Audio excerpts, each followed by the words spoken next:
Hello बच्चों, let's read this question. The question says water wets the glass while mercury does not. Explain why. तो इस question के अंदर हमें explain करना है कि जो वाटर होता है वो तो ग्लास को वेट कर देता है जबकि मर्क्यूरी ऐसा नहीं कर पाता. तो ऐसा किस कारण से होता है. तो बात करते हैं की कंसेप्ट की. यदि बात की जाए तो इस क्वेश्चन के लिए जो की कंसेप्ट यहाँ पे हम यूज करेंगे ये हमारे पास कंसेप्ट होगा एडहेसिव एंड कोहेसिव फोर्स का. तो फर्स्ट की कंसेप्ट के अंदर हम बात करते हैं एडहेसिव फोर्स की कि एडहेसिव फोर्स होता क्या है एंड ये किस प्रकार से इफेक्ट करेगा. सेकंड की कंसेप्ट के अंदर हम लोग बात करेंगे कोहेसिव फोर्स की. एडहेसिव फोर्स जो होता है बेसिकली इंटरमोलिकुलर अट्रैक्शन फोर्स है जो दो अलग अलग टाइप्स के मॉलिक्यूल्स के बीच में अप्लाई होता है. यहाँ पे यदि मैं बात करना चाहूँ जैसे पेपर और ग्लू के बीच में जो फोर्स होगा वो एडहेसिव फोर्स होगा. वाटर और ग्लास के बीच में जो फोर्स होगा वो एडहेसिव फोर्स होगा. मर्क्यूरी और ग्लास के बीच में जो फोर्स होगा वो एडहेसिव फोर्स होगा. तो यहाँ पे स्टेटमेंट की यदि बात करें तो ये हमारे पास क्या होगा. एडहेसिव फोर्स जो होता है ये होता है intermolecular attraction force.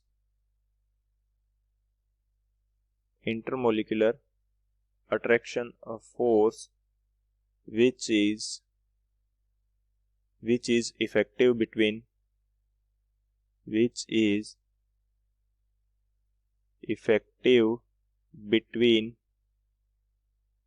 two different types of molecules.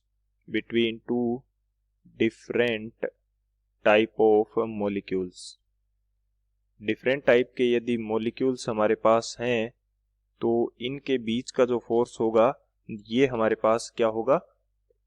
Adhesive force होगा. पर्टिकुलरली ये मॉलिक्यूल्स कौन से होंगे इनकी बात कर लेते हैं. Particularly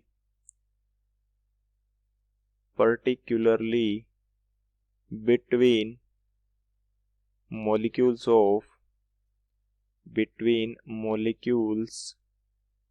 of solid and liquid.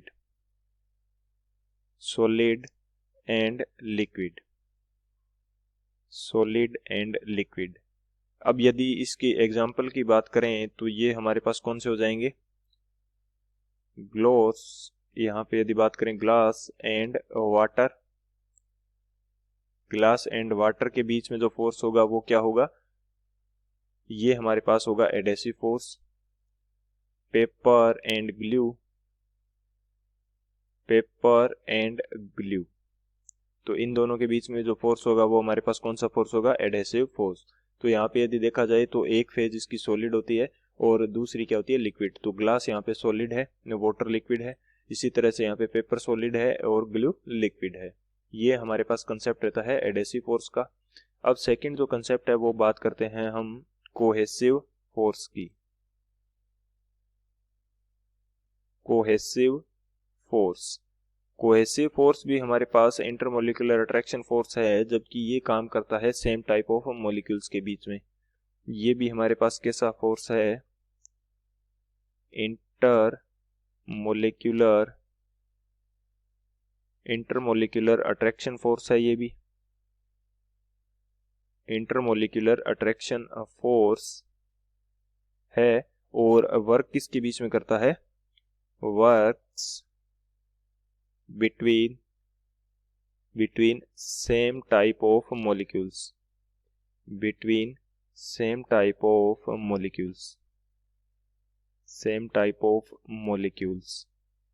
तो इसके यदि एग्जांपल की बात करें तो वाटर मॉलिक्यूल के बीच में जो लगने वाला फोर्स है वो कैसा होगा.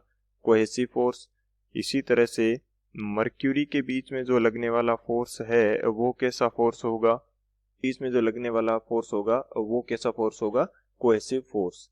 पर्टिकुलरली इसमें कौन से फेज काम आती है. या तो वो फेज होगी सॉलिड होगी या और लिक्विड. सॉलिड और लिक्विड दो अलग अलग साथ में नहीं होते जबकि ये एक टाइप के मॉलिक्यूल्स के बीच में लगता है. या तो वो सॉलिड होंगे या लिक्विड होंगे या सेमी सॉलिड होंगे, वो भी हो सकते हैं. पर जनरली ये हमने बताया कि सॉलिड और लिक्विड होते हैं. उसके अंदर 16 प्रकार का ये कोहेसिव फोर्स का कंसेप्ट रहता है. तो इन दोनों कंसेप्ट की सहायता से इस क्वेश्चन को सॉल्व करते हैं। अब यदि बात की जाए सॉल्यूशन की, तो सॉल्यूशन इस क्वेश्चन के लिए हमारे पास क्या होगा, हमें देखना है कि जो वाटर है वो ग्लास को वेट कर देता है। तो यहाँ पे मैं बात करता हूँ adhesive force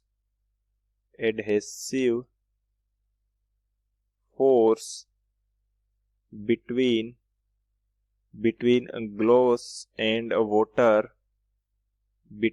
glass and water, जो इन दोनों के बीच में कौन सा फोर्स लगेगा, एडहेसिव फोर्स लगेगा। इसकी वैल्यू ज्यादा होती है किससे, cohesive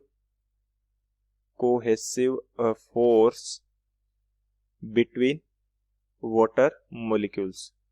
cohesive force between water molecules इनसे ज्यादा होगी किसकी value, adhesive force between glass and water. तो इस कंडीशन के अंदर हमारे पास क्या होगा, इसकी वजह से कैपिलरी एक्शन क्या हो जाएगा, इफेक्टिव हो जाएगा। कैपिलरी एक्शन क्या होगा, इफेक्टिव होगा। वाटर जो है ग्लास के अंदर क्या करेगा, water will rise and wet the glass, और ग्लास को क्या कर देगा, वेट कर देगा। लेकिन जो हमारे पास मर्क्यूरी है वो ऐसा नहीं कर पाती। तो उसके अंदर क्या होता है कि एडहेसिव फोर्स जो होगा, adhesive force between glass and mercury, glass और मर्क्यूरी के बीच में क्या लगेगा, एडहेसिव फोर्स। इसकी वैल्यू क्या होती है, कम होती है किससे, कोहेसिव फोर्स बिटवीन मर्क्यूरी। तो मर्क्यूरी के बीच में जो कोहेसिव फोर्स लगेगा उससे इसकी वैल्यू क्या होगी, कम होगी। तो ये वेट नहीं कर पाएगा। So does not wet glass, तो ये ग्लास को वेट नहीं कर पाता। तो ये इसके पीछे का क्या रहता है, बेसिक कंसेप्ट रहता है। रीजन क्या है, एडहेसिव फोर्स और कोहेसिव फोर्स है, और इनका जो अमाउंट है कौन सा ज्यादा इफेक्टिव होगा और किस कंडीशन के अंदर ये वेट कर पाएगा।